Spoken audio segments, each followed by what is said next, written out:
So here we have seen about the section 65.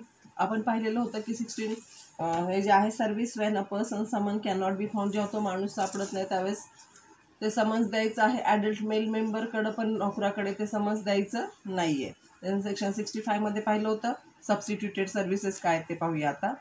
The CRPC also deals with that what is known as the substituted service. Sometimes accused person does not reside in the usual place.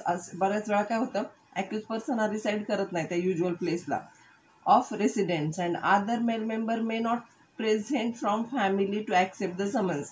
मग अशा वेळेस काय करायचं आहे, ते summons जे आहे ते कॉन्स्पिशियस पार्टला आपण अफिक्स करून यायचं आहे. हे पण आपण पाहिलेलं आहे. ओके.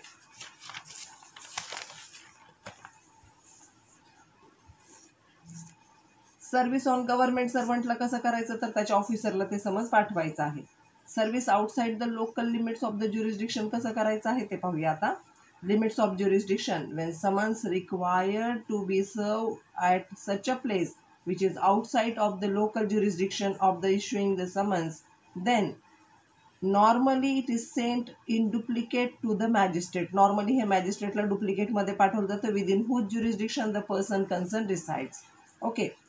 हे जे समन्स हे कुणाला पाठवलं जातं, इथला मॅजिस्ट्रेट कुणाला पाठवलं तिकडच्या मॅजिस्ट्रेटच्या नावावर ते समन्स पाठवलं जाईल डुप्लिकेटमध्ये.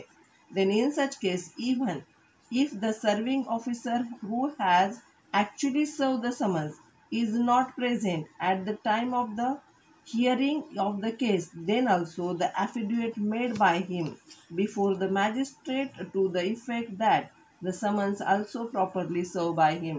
पहा, एक दुसऱ्या ठिकाणी जर ते सर्व करायचं असेल तर इथल्या मॅजिस्ट्रेट तिकडून त्या मॅजिस्ट्रेटच्या नावाने समन्स पाठवतो. तिथला जो ऑफिसर आहे तो ते सर्व करतो आणि जेव्हा केस ॲक्च्युली चालू असते त्यावेळेस जरी तो ऑफिसर हजर नसेल तरी पण त्याने जे ॲफिडेविटवर लिहून दिलेलं आहे त्याला ग्राह्य धरलं जातं. ओके. स्पेशली त्याचं हजर राहण्याची गरज नाही. So admissible evidence and so all the statements which is made in the affidavit are presumed to be correct. आणि ते सगळे statement presumed to be correct होतात unless and until the contrary is proved. काहीतरी contrary आली किंवा काहीतरी Contra झालं तरच ते समज ग्राह्य धरलं जात. ते जे पोलीस ऑफिसरचा रिपोर्ट ग्राह्य धरला जात नाही. अदरवाईज सगळ्या याच्यामध्ये पोलीस ऑफिसरचा रिपोर्ट ग्राह्य धरला जातो. आता सर्व्हिस सेक्शन 69 काय म्हणतात, service on witness by post. पोस्टाने जर विटनेसला हे करायचं असेल तर काय. In addition to above stated various modes of service when the person to be summoned is the witness, then the court may also direct that the copy of such a summons be served on the witness by the registered post. Underline करा, जे registered पोस्टाने summons पाठवायचं आहे. and such a service by post has to be simultaneous and additional to the issue of summons in any of above stated manner. कुठल्याही पद्धतीने ते summons जसं पाठवलं जातं तसंच रजिस्टर पोस्टाने पाठवलेल्या समन्सला सुद्धा तेवढंच व्हॅल्युएशन आहे. This is the new provision which is inserted to cut out the delay in service of summons of witnesses. विटनेसेसला पटकन समन्स मिळायला पाहिजे. रजिस्टर्ड पोस्टाने ते एका दिवसामध्ये जातं. सो हिअर केस पाहूया सेक्शन 63 साठी. Central bank of India versus DDA 1981 दिल्लीची केस आहे.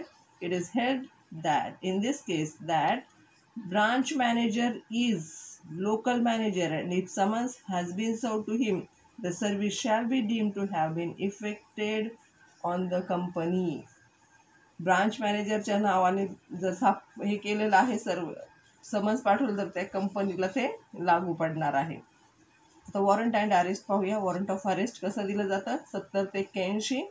Definition. The issue of warrant is made drastic step than the issue of summons. हे ड्रास्टिक स्टेप आहे, पुढची स्टेप आहे. जेव्हा समन्स देऊन माणूस ऐकत नाही तर त्याच्या नावे वॉरंट काढलं जातं आणि वॉरंट ती व्यक्ती सापडेपर्यंत लागू राहतं. Okay.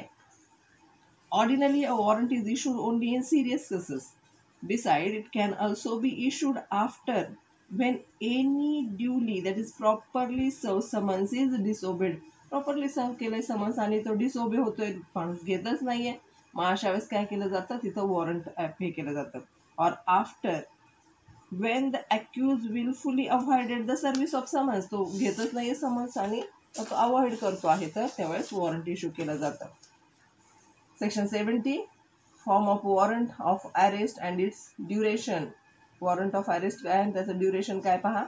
Every warrant of arrest which is issued by the court under the CRPC must be in writing, signed by presiding officer of such a court and must bear the seal of the court. हे आता तुमचं पाठ झालं असेल जवळजवळ.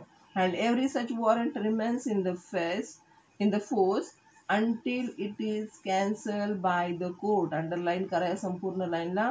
Warrant remains in force कधीपर्यंत?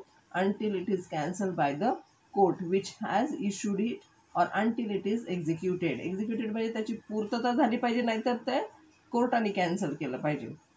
Warrant तोडतात. Besides such warrant of arrest must contain the description of the person who is to be arrested, and such description must be with sufficient certainty as to his identity. त्याची identity तिथे दिलेली असली पाहिजे. Then it must clearly specify the offense for which such person is to be arrested. त्याचा offence सांगितलेला असला पाहिजे वॉरंटमध्ये. And it must also clearly state the name of the person who is to execute such warrant. Warrant घेऊन जाणाऱ्या माणसाचं नाव सुद्धा तिथे दिलेलं असलं पाहिजे. तर सेक्शन 71 पाहूया. Power to direct security bond to be taken. Security bond ते महत्त्वाचं आहे.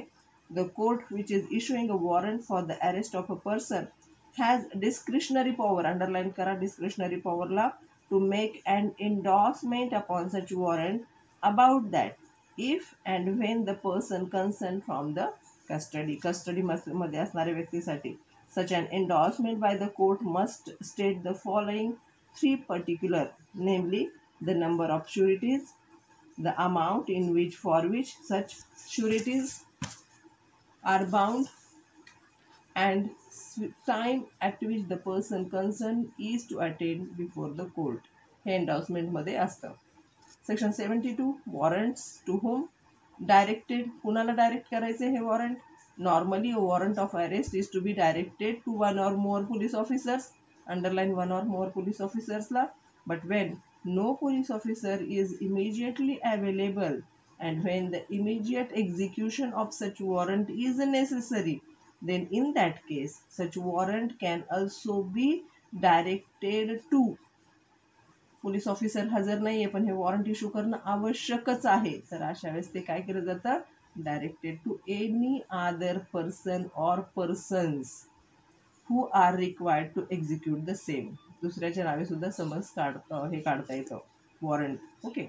And when the warrant is directed to more police officers or more persons, then it can be executed either by all or by one. Okay, एक police officer तो execute करू शकतो किंवा सगळे मिळून करू शकतात. एक पर्सन एक्झिक्यूट करू शकतो किंवा सगळे मिळून करू शकतात. पुढच्या याच्यामध्ये आपण सेक्शन 73 पासून सुरू करू. थँक्यू.